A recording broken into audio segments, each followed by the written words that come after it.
किशनगंज, बिहार। सुबह का वक्त था। रेलवे स्टेशन के पास एक पुराना होटल था, होटल गुलमोहर। वहीं से अचानक एक लड़की गायब हो गई। उसका नाम था रूही। लोगों के लिए वो बस एक कॉल गर्ल थी, मगर जो लोग उसे करीब से जानते थे, उनके लिए वो एक बहुत सुलझी हुई लड़की थी। सीधी, समझदार और कहीं ना कहीं अपने हालात से लड़ती हुई। किसी ने उसकी गुमशुदगी की रिपोर्ट नहीं लिखवाई। पुलिस को फर्क नहीं पड़ा। मीडिया ने खबर नहीं दिखाई। जैसे रूही कभी थी ही नहीं। कहानी की दूसरी कड़ी शुरू होती है कॉलेज स्टूडेंट समीर से। समीर किशनगंज कॉलेज में 3rd ईयर का स्टूडेंट था। सीधा सादा लड़का। उसे किताबें पढ़ने का शौक था, मगर उसकी किस्मत में कुछ और लिखा था। एक दिन समीर अपने दोस्तों के साथ स्टेशन के पास घूम रहा था। तभी उसकी नजर एक झोले पर पड़ी जो रेलवे पुल के नीचे पड़ा था। उसमें कुछ पुरानी किताबें थी और बीच में रखी थी एक लाल रंग की डायरी। डायरी का कवर फटा हुआ था। उस पर नाम लिखा था, रूही की बातें, वो जो कभी किसी से कह नहीं सकी। समीर ने डायरी खोली। पहले पन्ने पर यह लिखा था, हर हंसी के पीछे छिपा है एक रोता हुआ चेहरा। हर इश्क के पीछे एक सौदा था गहरा। नीचे कोई नाम नहीं, कोई तारीख नहीं, बस कविताएं, औरत की बातें, दर्द भरी चीखें। अगले पन्नों में अजीब चीजें लिखी थी। कविताओं में नाम थे, मगर सीधे नहीं। सफेद कोड वाला जो नीली बत्ती में आता था। कमरे के पर्दे गिरते ही शैतान बन जाता था।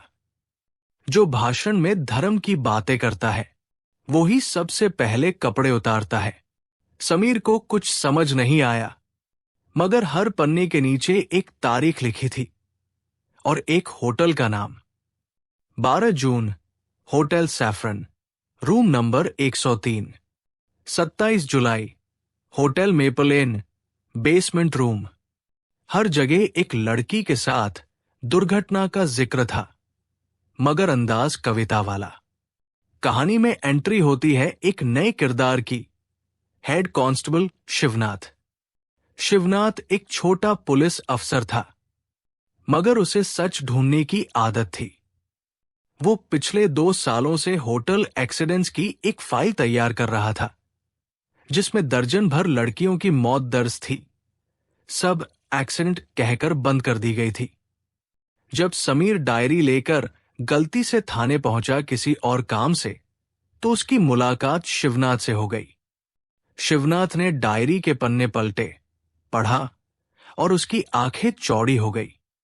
उसने धीरे से कहा, यह डायरी तो जिंदा सबूत है, मगर अगर ये गलत हाथों में गई तो हम दोनों भी एक्सीडेंट बन जाएंगे। तभी कहानी में आता है पहला बड़ा ट्विस्ट।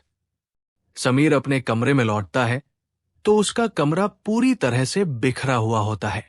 अलमारी टूटी हुई, किताबें फटी हुई, मगर डायरी उसके बैग में ही थी, बच गई थी।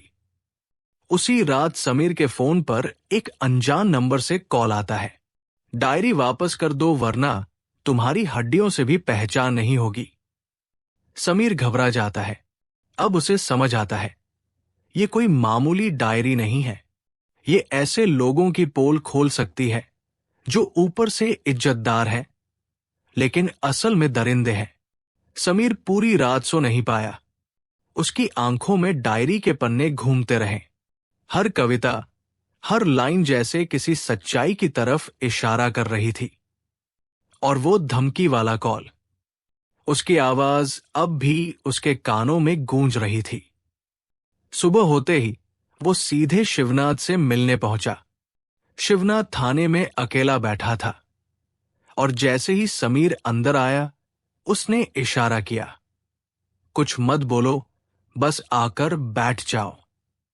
फिर धीरे से उसने एक छोटा मोबाइल बाहर निकाला और बोला, यहां हर दीवार के भी कान हैं, इसलिए बाहर चलते हैं, दोनों थाने के पास वाली चाय की दुकान पर पहुंचे। शिवनाथ ने समीर को देखा और धीरे से बोला, डायरी पढ़ने के बाद मैंने एक पुराना केस फाइल से निकाला है। एक लड़की की मौत हुई थी होटल सैफरन में। नाम था पूजा। पोस्टमार्टम में लिखा गया आत्महत्या। लेकिन अब जब उस तारीख को डायरी का पन्ना देखता हूं तो सब मिलता है, सब। समीर चौंक गया। तो ये डायरी में जो तारीख हैं वो सब असली हैं? शिवनाथ ने चाय का घूंट लिया और बोला, हां, और जिनका जिक्र है वो सब ऊंची कुर्सियों पर बैठे हैं। एक एमएलए का नाम है, एक बड़ा डॉक्टर है और एक न्यूज चैनल का मालिक। सबके सब एक जैसे शेर, बाहर से शरीफ, अंदर से हैवान। समीर ने डायरी का एक और पन्ना खोला। उस पर लिखा था, जो स्टेथोस्कोप से दिल की धड़कन सुनता था वो ही सबसे पहले दिल तोड़ता था। सफेद कोट उसके चेहरे का मुखौटा था। अंदर एक दरिंदा बैठा था। नीचे तारीख थी 3 मार्च और होटल का नाम था होटल सैफायर। समीर ने पूछा, क्या उस दिन भी कोई एक्सीडेंट हुआ था? शिवनाथ ने हां में सिर हिलाया। हुआ था। लड़की का नाम था सविता और डॉक्टर था डॉक्टर अंशुमान गुप्ता। केस दबा दिया गया। लड़की के घर वालों को पैसे दे दिए गए। एफआईआर तक नहीं लिखी गई। समीर को अब समझ आ गया था कि वो जिस डायरी को हाथ में लिए फिर रहा है वो कोई किताब नहीं, एक जिंदा बम है। इसी बीच एक और बड़ा झटका लगा। कॉलेज में उसका सबसे अच्छा दोस्त राघव, जो कल तक मस्ती में था, आज कॉलेज नहीं आया। ना उसका फोन उठ रहा था, ना उसका पता चल रहा था। शाम को उसके मोबाइल पर एक एमएमएस आया, बिना नाम के नंबर से। वीडियो प्ले किया तो उसका दोस्त राघव बंधा हुआ था, किसी गंदी सी जगह पर बैठा, डरा हुआ, कांपता हुआ।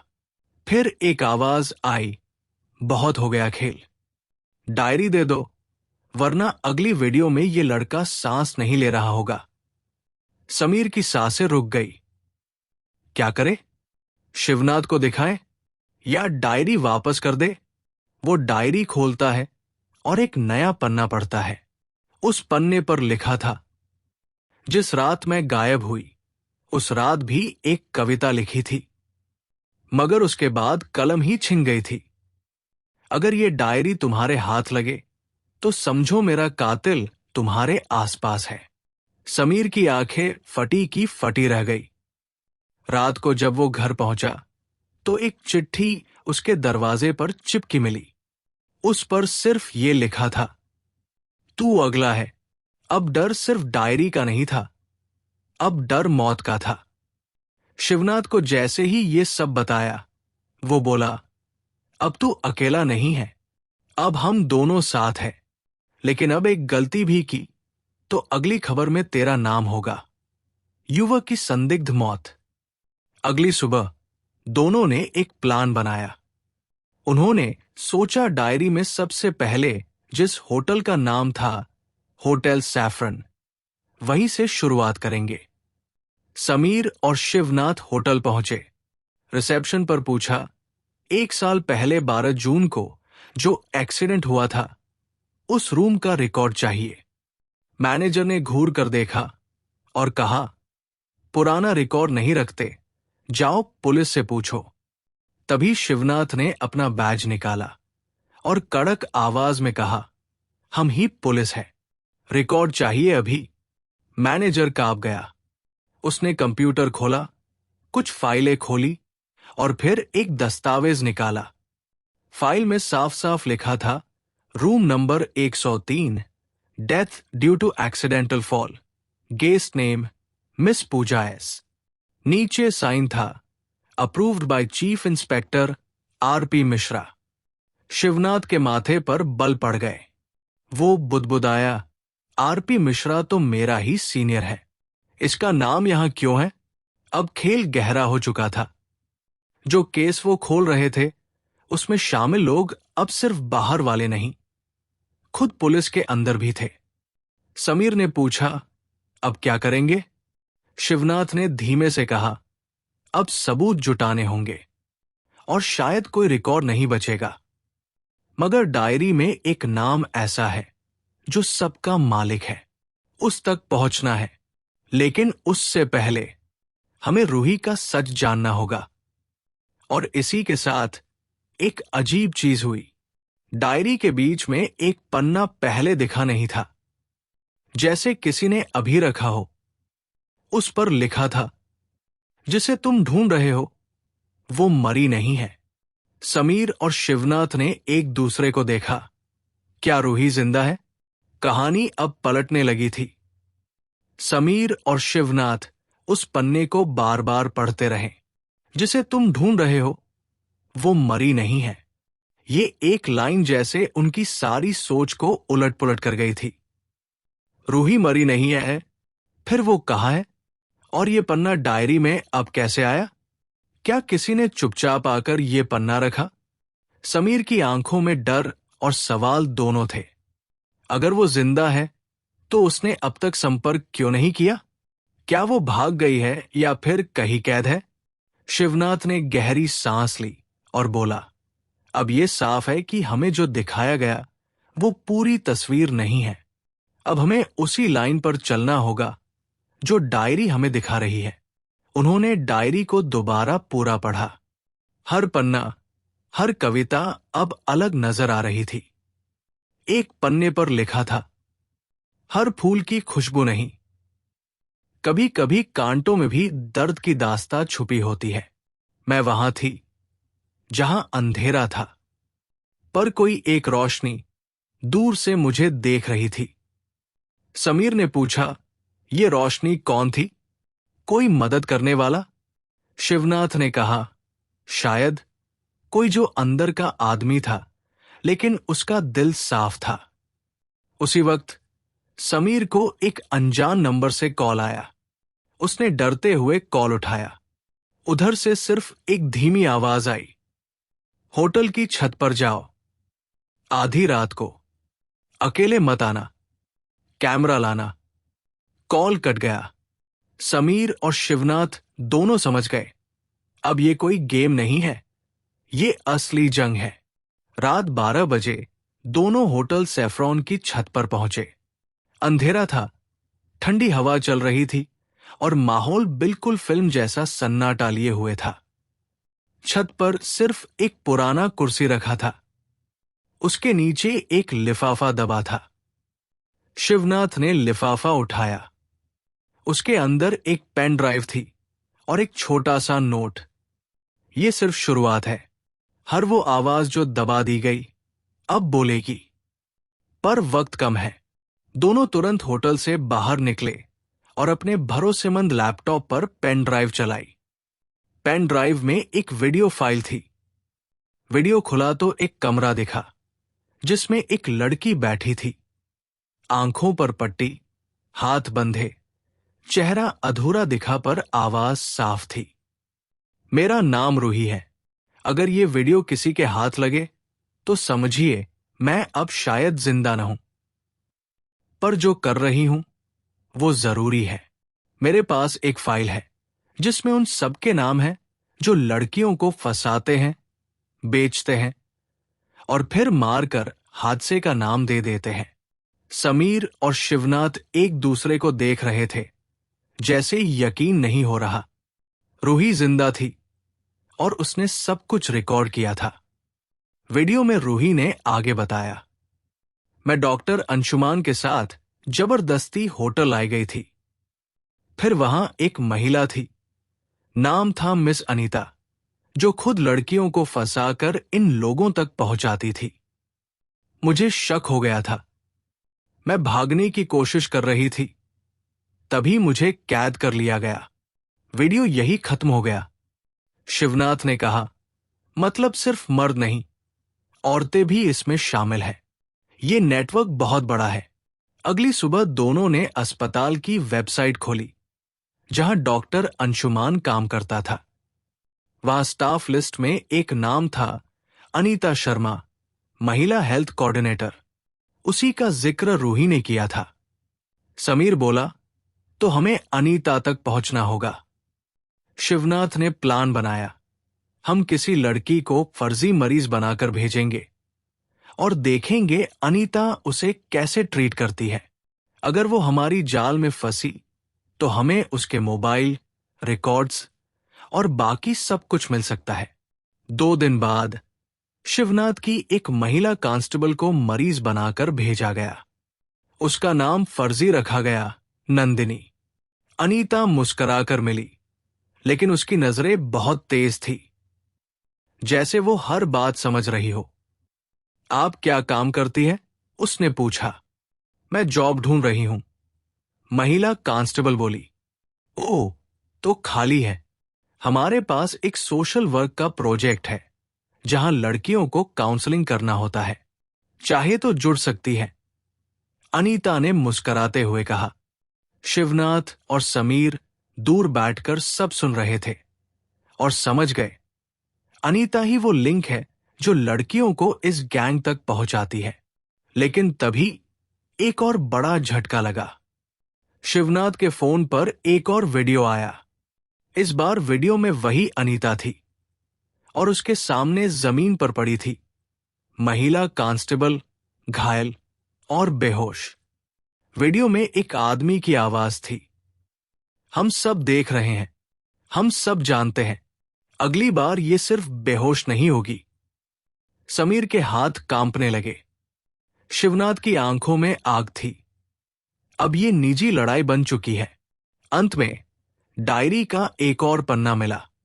उस पर सिर्फ एक लाइन थी, अगर तुम रूही तक पहुंचना चाहते हो तो उस जगह जाना होगा जहां उसे आखिरी बार देखा गया, गेस्ट हाउस नंबर 17, बाहर पटरी के पास, जहां कोई जाता नहीं।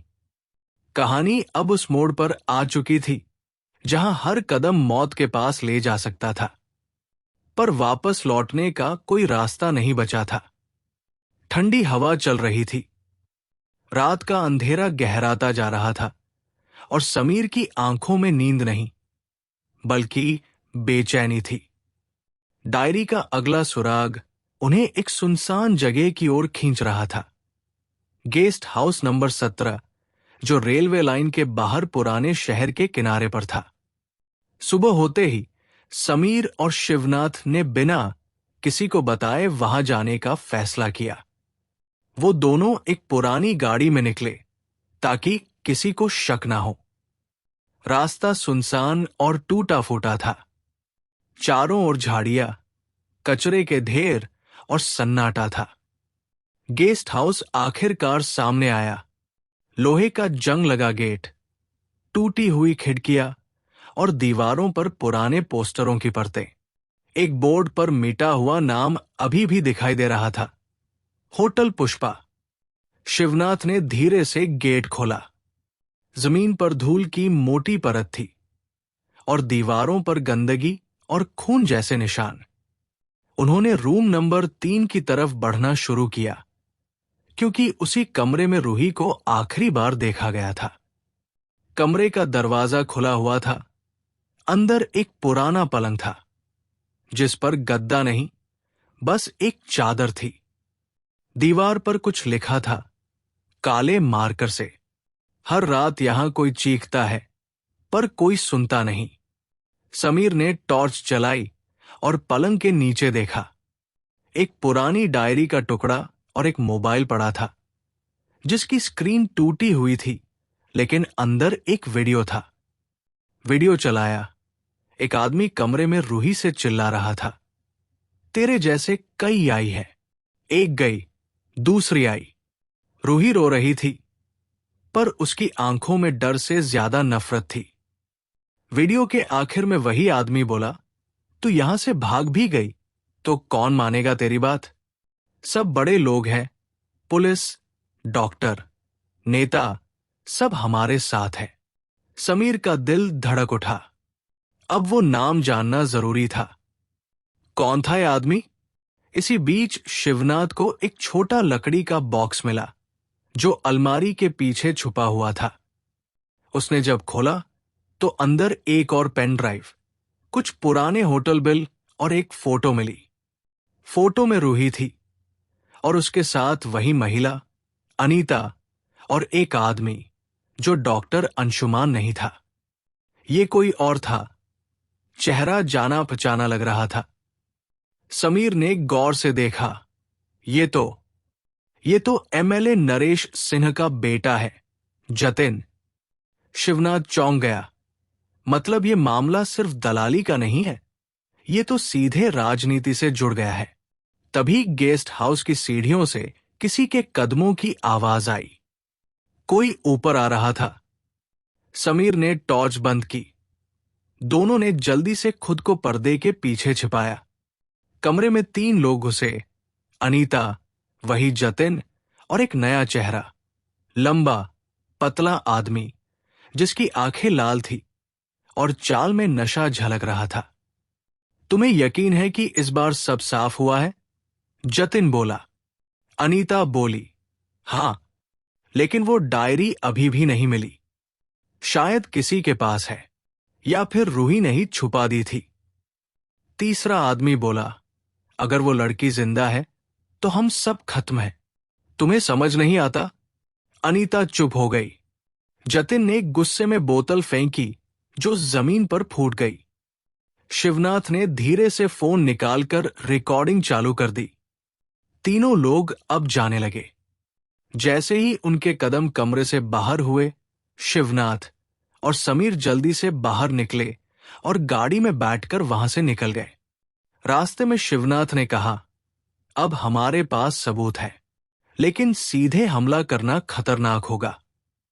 पहले हमें वीडियो, फोटो और रिकॉर्डिंग को किसी ऐसे के पास पहुंचाना होगा जिस पर हमें भरोसा हो। समीर ने कहा, मेरे कॉलेज में एक पत्रकार दोस्त है, कविता। वो सच्ची खबरें दिखाती है, टीआरपी की परवाह नहीं करती। मैं उसी से मिलूंगा। अगले दिन समीर ने कविता से मुलाकात की और उसे सब कुछ दिया। कविता ने सबूत देखे, फिर बोली, ये बहुत बड़ा मामला है समीर। अगर मैंने ये दिखाया तो मुझ पर भी हमला हो सकता है, पर मैं डरूंगी नहीं। ये खबर बाहर जाएगी, पर तुम्हें भी छुप कर रहना होगा। उसी शाम कविता ने एक ब्लाइंड स्टोरी चलाई। नाम नहीं लिए, लेकिन वीडियो के टुकड़े, होटल की फोटो और रूही की चीखों की आवाज टीवी पर दिखाई गई। पूरा शहर हिल गया। लेकिन इसके बाद जो हुआ वो किसी ने नहीं सोचा था। समीर के कॉलेज के बाहर एक कार आकर रुकी। 2 आदमी उतरे और एक पर्ची समीर को थमाई। पर्ची पर लिखा था, अगर अगली बार किसी को वीडियो दिखाया तो तुम्हारी मां का चेहरा भी कोई नहीं पहचान पाएगा। समीर सन्न रह गया। उसने वो पर्ची कविता को दिखाई। कविता ने कहा, अब ये सिर्फ तुम्हारी लड़ाई नहीं, मेरी भी है। कल प्रेस कॉन्फ्रेंस होगी, सबके नाम उजागर होंगे। अगले दिन सुबह शिवनाथ ने कॉल किया। आवाज में घबराहट थी। समीर, कविता गायब हो गई है। समीर की सांस अटक गई। उसने फोन गिरा दिया। शिवनाथ बोला, अब सिर्फ डायरी हमें रास्ता दिखा सकती है। डायरी का आखिरी पन्ना खुला और वहां एक नाम था जो अब तक कहीं नहीं आया था। सच्चाई वहीं मिलेगी जहां झूठ का जन्म हुआ था। क्लिनिक नंबर 108, जहां मासूम लड़कियां इलाज के नाम पर सपनों से दूर ले जाई जाती है। अब अगला रास्ता था उसी क्लिनिक की ओर जहां शायद इस पूरे रैकेट की जड़ छुपी थी। लेकिन क्या वहां रूही जिंदा थी? और कविता कहाँ गायब हो गई? कहानी अब उस मोड़ पर थी जहां एक छोटा सा कदम किसी की जान ले सकता था या किसी को न्याय दिला सकता था। सुबह का वक्त था। आसमान हल्का नीला हो रहा था, लेकिन समीर की आंखों में डर का साया था। कविता के गायब होने की खबर उसे अंदर तक हिला चुकी थी। वो जानता था अब कोई रास्ता सीधा नहीं होगा। उसने शिवनाथ को कॉल किया। शिव भाई, हमें अब और देर नहीं करनी चाहिए। डायरी का अगला सुराग क्लिनिक 108 की तरफ इशारा करता है। शिवनाथ ने गहरी सांस ली। मैं तैयार हूं। लेकिन ये जगह बेहद खतरनाक है। मेरे पुराने रिकॉर्ड में ये क्लिनिक कई बार शिकायतों में आया है, मगर हर बार कोई ऊपर से ऑर्डर आकर केस बंद हो जाता था। समीर बोला, फिर उसी ऊपर तक पहुंचना होगा, लेकिन पहले देखना होगा कि रूही या कविता वहां है या नहीं। दोनों एक पुरानी बाइक पर क्लिनिक की तरफ निकल पड़े।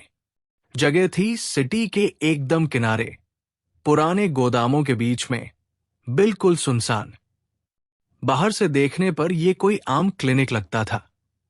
सफेद बोर्ड, निःशुल्क चिकित्सा सेवा लिखा हुआ, लेकिन भीतर क्या था ये कोई नहीं जानता था। समीर और शिवनाथ ने अंदर घुसने से पहले हेलमेट नहीं उतारे ताकि चेहरा छिपा रहे। रिसेप्शन पर एक महिला बैठी थी, बगल में कैमरा लगा था और अंदर एक आदमी मरीजों का रजिस्टर देख रहा था। हमें चेकअप कराना है, समीर ने धीमी आवाज में कहा। रिसेप्शनिस्ट ने सिर हिलाया। फॉर्म भर दो, आईडी दो। शिवनाथ ने एक नकली आईडी निकाली जो उसने पहले से बना रखी थी। रजिस्ट्रेशन के बाद दोनों को वेटिंग रूम में बैठने को कहा गया। वहां कई लड़कियां बैठी थी, ज्यादातर चुप, सहमी हुई, कुछ की आंखों में डर, कुछ की आंखों में हार। तभी एक वार्ड बॉय आया। नया केस है, चलो डॉक्टर बुला रहे हैं। समीर और शिवनाथ एक छोटे से कमरे में पहुंचे जहां एक आदमी सफेद कोट में बैठा था। उसकी आंखों में अजीब चमक थी। नाम था डॉक्टर भानुप्रताप। उसने दोनों की तरफ देखा, फिर मुस्कराया। तुम्हारा चेहरा देखा हुआ लग रहा है, कहीं मिले हैं? समीर ने बिना घबराए जवाब दिया। नई जगह है, लेकिन परेशानी पुरानी है। डॉक्टर हंसा, फिर इंटरकॉम पर कुछ बोला। दोनों को रूम नंबर 6 ले जाओ, फुल टेस्ट करवाना है। जैसे ही दोनों बाहर निकले, शिवनाथ ने धीरे से कान में कहा, रूम 6 कोई टेस्ट रूम नहीं है, ये वही भेजते हैं जिन्हें गायब करना हो। समीर समझ गया, अब या तो सब कुछ जानेंगे या यही खत्म हो जाएंगे। रूम 6 की ओर जाने वाले गलियारे में सीसीटीवी कैमरे थे, लेकिन एक मोड़ पर पहुंचते ही शिवनाथ ने दीवार पर लगे स्विच बोर्ड को झटके से खोल दिया। अंदर एक वायर काट दी, कैमरे बंद हो गए। सिर्फ 2 मिनट है हमारे पास, शिवनाथ बोला। दोनों ने दरवाजे के नीचे से झांका। अंदर एक अंधेरा कमरा था। कुछ चिल्लाने की आवाजें आ रही थी। अचानक एक लड़की की चीख सुनाई दी। समीर ने दरवाजा तोड़ दिया। अंदर का नजारा देखकर उनके पैरों तले जमीन खिसक गई। 6 लड़कियां लोहे की कुर्सियों से बंधी थी। एक को इंजेक्शन देने वाला था, वही डॉक्टर भानुप्रताप। शिवनाथ ने तुरंत उसका हाथ पकड़ा और धक्का दे दिया। एक वार्ड बॉय ने हमला करने की कोशिश की, मगर समीर ने उसे एक स्टूल से मारा। रूही कहाँ है? समीर चिल्लाया। एक लड़की ने कांपती आवाज में कहा, रूही रूम नंबर 9 में है, बेसमेंट में। शिवनाथ ने लड़कियों को रस्सियों से आजाद किया और उनसे कहा, तुम सब यही रुको, हम रूही को ढूंढकर आते हैं। पुलिस को भी कॉल किया है। वे बेसमेंट की ओर भागे। नीचे उतरते ही बदबूदार हवा, सीलन और अंधेरा था। लाइट कम थी। दीवारों पर खून के निशान थे और जमीन पर फटे कपड़े। रूम नंबर 9 के बाहर ताला था। समीर ने एक रॉड उठाकर जोर से मारा। ताला टूटा। अंदर एक कोना था जहां कोई बैठा था, घुटनों में चेहरा छुपाए हुए। समीर ने पास जाकर धीरे से कहा, रूही। लड़की ने चेहरा उठाया, सूजा हुआ चेहरा, मगर आंखें वही थी। वो रूही थी। उसने उन्हें देखा और एक शब्द कहा, कविता। कहाँ है वो? शिवनाथ ने पूछा। उसे 2 दिन पहले यहां लाया गया था। वो वीडियो बाहर न जाए इसलिए। लेकिन फिर एक काली एसयूवी आई और वो उसे उठा ले गए। शायद उसे मार दिया गया। रूही की आवाज कांप रही थी। समीर की आंखों में आंसू थे, मगर अब गुस्सा उनमें तब्दील हो चुका था। तभी बेसमेंट के दरवाजे पर धमाके की आवाज हुई। ऊपर से किसी ने गेट बंद कर दिया था। शिवनाथ चिल्लाया, हम फंस गए। लेकिन तभी पुलिस की आवाज आई, किसी को भी भागने मत देना। शिवनाथ बोला, ये मेरी टीम है, अब हम बच गए। पुलिस ने क्लिनिक को चारों तरफ से घेर लिया था। डॉक्टर भानु प्रताप को गिरफ्तार किया गया। सारी लड़कियां आजाद हुई। रूही बाहर निकली, सूरज की रोशनी में आंखें बंद कर ली, जैसे बरसों बाद रोशनी देखी हो। लेकिन कविता अभी भी नहीं मिली थी। रूही ने धीरे से समीर के कान में कहा, मैं जानती हूं उसे कहां ले जाया गया था, लेकिन वहां सिर्फ एक नहीं, पूरे सिस्टम का सच दफन है। अब कहानी जा रही थी अपने सबसे खतरनाक हिस्से की ओर, जहां दुश्मन सामने नहीं, पर्दे के पीछे से खेल खेलता था। हवा में सर्दी घुल चुकी थी, लेकिन समीर और रूही की सांसें गर्म थी, तेज थी, जैसे किसी अंदरूनी आग में जल रही हों। कविता की आखिरी झलक, डायरी के आखिरी पन्ने और रूही की आखिरी बात, सब एक ही तरफ इशारा कर रहे थे। एक ऐसी जगह की तरफ जहां से अब तक कोई लौटा नहीं था।